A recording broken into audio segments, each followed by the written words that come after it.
What if everything you've been told about stone is a lie? We're taught that stone is the ultimate symbol of permanence, hard, unchangeable, ancient. But across the world, there are structures so precisely built, so flawlessly assembled, that they defy modern explanation. What if the secret isn't in the tools they used, but in the stone itself? This is the conspiracy theory that turns history on its head. The stones were never hard to begin with. Soft stone observations ignored by mainstream geology. Despite the widespread belief that stone is permanently hard and unchangeable, numerous reports across history and modern times suggest otherwise.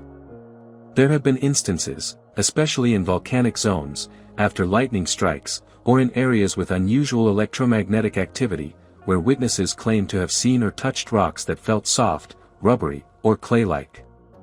These first-hand accounts, though scattered, paint a strange picture. Under certain natural conditions, stone may temporarily lose its rigidity. Some fringe researchers believe that specific sound frequencies, natural acids, or even electromagnetic pulses can weaken the molecular bonds in certain types of stone, effectively making them malleable for a short time. This phenomenon, they argue, could explain why some ancient civilizations were able to construct impossibly complex stonework without modern tools.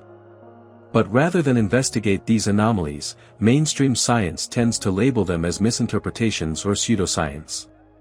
The theory goes further, suggesting that geological institutions may have a vested interest in preserving the status quo, because if stone can be softened, that opens up enormous questions about material science, ancient technology, and the very nature of natural law. So instead, reports of soft stones are quietly buried in obscure publications, dismissed as clay, or attributed to erosion and weathering. Anything but what they might actually be, evidence that stone is not always as solid as we've been told. Evidence in unexplained carvings and seamless fittings.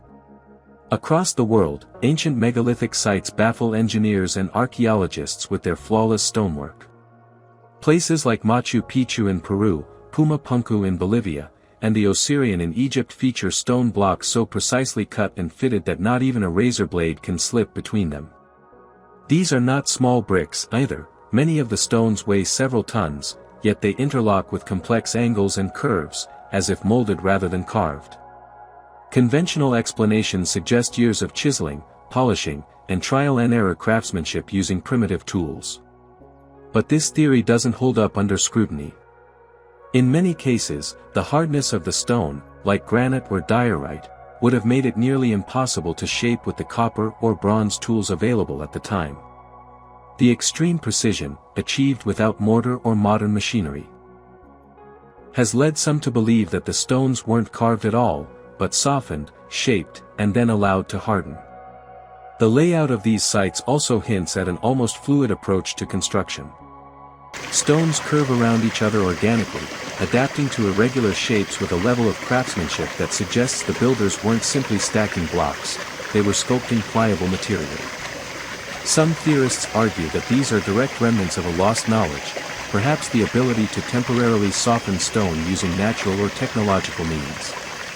If the stones were once soft, it would explain the seamless joints, the absence of tool marks in many places, and the complex interlocking patterns that remain mysterious even today. But acknowledging that possibility would force a radical rethinking of ancient history, which is why this theory remains firmly outside mainstream discourse, for now. Ancient softening technology suppressed by modern powers. One of the most provocative elements of the soft stone conspiracy is the idea that ancient civilizations possessed advanced knowledge or technology capable of temporarily altering the physical properties of stone, specifically, making it soft and moldable. Cultures like the Incas, Egyptians, and even certain Southeast Asian kingdoms left behind architectural marvels that modern tools would struggle to replicate. These include megalithic walls with jigsaw-like fittings, temples carved directly into cliffs, and statues of impossible detail carved from notoriously hard materials. According to the theory, these achievements weren't the result of rudimentary hand tools or endless labor, but rather the application of lost techniques, possibly involving plant-based chemicals, resonant frequencies, or even heat manipulation, that allowed them to soften stone as if it were clay. In support of this idea, some researchers point to local legends. For example, Andean folklore speaks of a plant that eats stone, and Inca oral history hints at divine knowledge of shaping the earth with ease. Stop. If you like this video, please give us a like, leave a comment behind, and don't forget to subscribe, since we have a new video every day. And now, let's roll back to the video. But here's where the conspiracy deepens. Proponents argue that evidence of this ancient technology has been discovered, and intentionally hidden. Modern institutions, particularly those tied to archaeology, material science, and government interests, are said to suppress this knowledge because it would disrupt industries built around construction, resource extraction, and material engineering. The rediscovery of stone softening methods could revolutionize building techniques, destabilize academic narratives, and challenge our entire understanding of ancient history.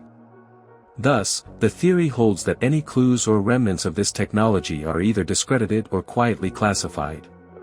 Museums downplay artifacts with tool marks that don't match known implements. Unexplained anomalies in ancient sites are dismissed as natural erosion or coincidental design.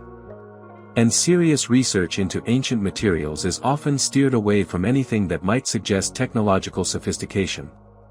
In this view, the truth isn't just hidden, it's deliberately buried.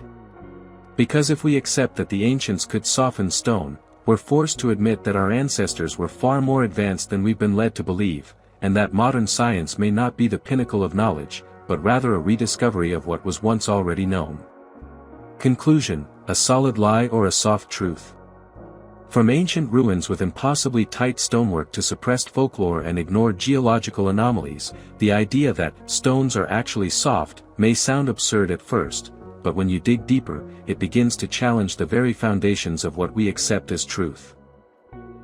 If ancient civilizations really had access to lost softening techniques, and if modern science is knowingly ignoring or covering up evidence of this, then we're not just talking about a quirky fringe theory, we're talking about a deliberate rewriting of history.